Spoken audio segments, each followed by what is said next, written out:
Assalamualaikum warahmatullahi wabarakatuh teman-teman. Kembali lagi dengan aku Rahmi Fika Aulia. Nah, gimana nih kabar kalian hari ini? Semoga selalu senantiasa dan sehat selalu. Nah, kali ini aku bakal ngajak teman-teman sedikit ngobrol santai mengenai semangat. Nah, teman-teman pernah nggak sih kayak merasa kadang semangatnya itu tinggi atau high, dan kadang-kadang semangatnya itu rendah gitu. Dan kadang-kadang ketika menonton video motivasi merasa bahwa semangatnya itu tercharger gitu. Nah, namun ketika udah nggak nonton video motivasi lagi gitu, semangatnya low lagi. Dan kadang-kadang di awalnya yang ambis itu semangatnya tinggi sekali. Ketika ambisnya udah mulai berkurang, maka semangatnya bakal turun lagi. Nah, sekarang gimana sih caranya supaya semangat teman-teman itu tetap konstan gitu? Apalagi sekarang udah mendekati beberapa bulan mendekati UTBK SBMPTN. Gak mungkin dong kalau teman-teman tetap memiliki semangat yang low. Sementara untuk materi untuk persiapan UTBK SBMPTN itu cukup banyak. Ditambah di tahun ini ada TKA dan tahun sebelumnya itu hanya TPS. Nah, maka dari itu di video kali ini aku bakalan share sama teman-teman beberapa tips-tipsnya yang menurut aku tips ini lumayan ampuh untuk meningkatkan kekonstanan semangat teman-teman. Nah, sebelum aku bakalan berbagi tipsnya, bagi teman-teman yang belum subscribe, silahkan subscribe karena subscribe itu gratis. Tips yang pertama yang dapat teman-teman lakukan supaya semangat teman-teman itu bisa konstan, dan ketika semangat teman-teman itu mulai low, teman-teman bisa gunakan tips ini. Nah, yang pertama itu teman-teman harus ingat dampak positif dan dampak negatifnya kalau teman-teman malas dalam belajar gitu. Nah, di sini teman-teman bisa bayangkan kalau misalkan teman-teman masih malas belajar untuk persiapan UTBK SBMPTN, nah teman-teman harus tahu bahwa tidak teman-teman aja yang bakal masuk PTN itu, yang bakal masuk jurusan itu. Kalau teman-teman masih malas, saingan teman-teman yang ribuan, bahkan puluhan ribuan, teman-teman bakal tersingkirkan oleh saingan teman-teman gitu. Nah, sedangkan orang yang udah rajin belajar aja belum tentu lulus, apalagi yang malas belajar. Nah, teman-teman bisa ingat dampaknya gitu. Kalau teman-teman malas belajar, tentunya teman-teman nggak bisa lulus di PTN yang teman-teman inginkan. Kalau teman-teman gak lulus, teman-teman harus masuk PTS gitu yang biayanya lebih besar, dan teman-teman bisa bayangkan uangnya berapa gitu, dan itu tentu menyusahkan orang tua gitu. Teman-teman bisa bayangkan dampak negatifnya apa. Nah, kalau teman-teman bayangkan dampak positifnya, ini bisa juga menjadi motivasi buat teman-teman. Teman-teman bayangkan dampak positifnya, teman-teman bisa lulus di PTN yang teman-teman inginkan, gimana bahayanya orang tua, gimana nanti ketika teman-teman bisa lulus dari sana, dan teman-teman bisa bayangin apa sih dampak positif dan dampak negatifnya. Tips yang kedua yang aku sarankan, nah teman-teman coba print atau tempel gambar universitas yang pengen teman-teman tuju, kemudian teman-teman juga cantumin berapa passing grade UTBK SBMPTN-nya. Kemudian teman-teman juga bikin berapa sih kuotanya, berapa kuota tahun lalu, berapa saingan tahun lalu.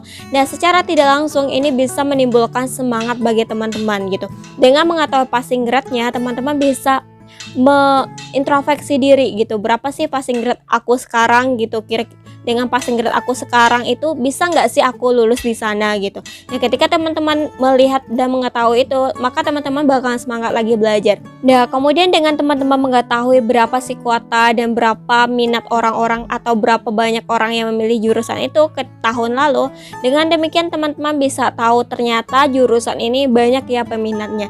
Dan ini juga bisa menimbulkan motivasi buat teman-teman untuk belajar gitu, karena peminatnya banyak dan teman-teman harus berpacu lagi untuk meningkatkan passing grade teman-teman. Nah, tips yang ketiga yang aku saranin yang bisa teman-teman coba itu adalah teman-teman melis materi apa aja sih yang bakal masuk di TPS dan TKA.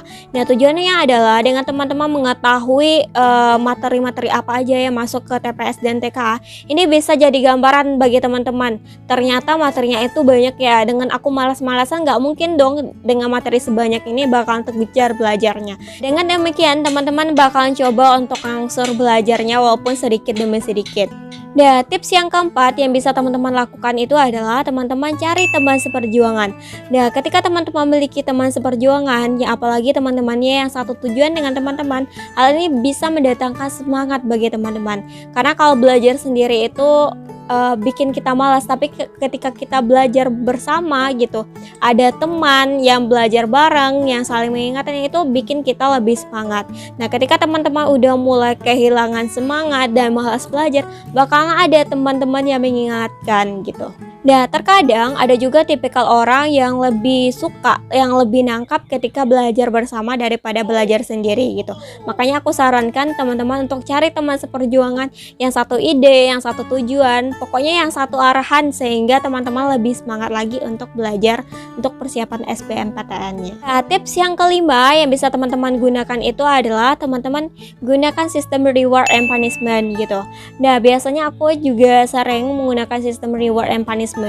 Ini tujuannya ini adalah supaya teman-teman lebih semangat dan mood boosternya itu semakin lebih bagus. Selain itu, sistem reward and punishment ini merupakan suatu bentuk penghargaan dari kita untuk diri kita sendiri gitu. Nah, teman-teman bisa aplikasikan sistem reward and punishment ini seperti ini. Kalau misalkan teman-teman berhasil mengerjakan semua soal TPS selama 1 bulan, teman-teman kasih reward ke diri teman-teman. Misalkan teman-teman boleh nonton, boleh jalan-jalan gitu setelah teman-teman menyelesaikan soal-soal TPS selama 1 bulan gitu.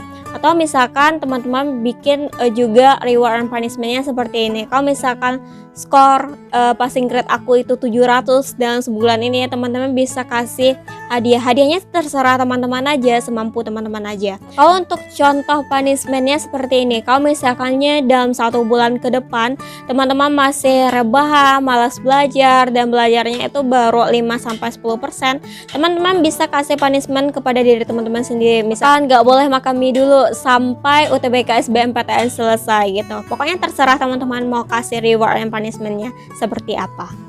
Untuk tips yang keenam yang bisa teman-teman gunakan itu adalah menggunakan sistem belajar 25 menit dan istirahat 5 menit. Nah, biasanya aku sering menggunakan sistem ini dan ini benar-benar efisien menurut aku dan gak bikin kita bosan belajarnya dan bikin kita tetap semangat belajarnya. Pada demikian, karena otak kita itu gak bisa belajar itu lama gitu.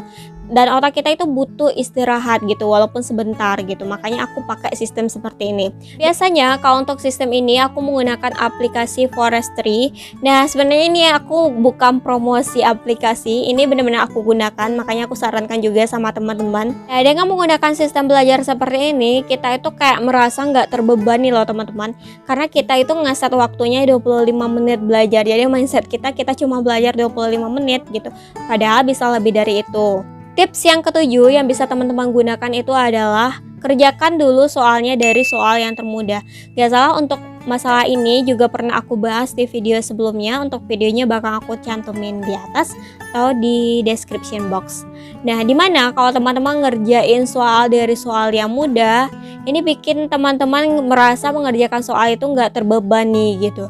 Jadi teman-teman itu lebih semangat belajarnya, semakin penasaran mengerjakan soalnya karena teman-teman merasa soalnya itu mudah. Namun kalau teman-teman ngerjain soalnya dari soal yang sulit gitu, satu soal aja udah membutuhkan waktu yang banyak gitu. Otomatis ketika teman-teman ngerjain soal selanjutnya yang padahal soal itu nggak sulit, teman-teman bakal malas gitu. Makanya aku nyaranin kerjain soalnya dari soal yang mudah dulu. Oke teman-teman, mungkin itu beberapa tips-tips dari aku. Semoga bermanfaat. Terima kasih udah menonton.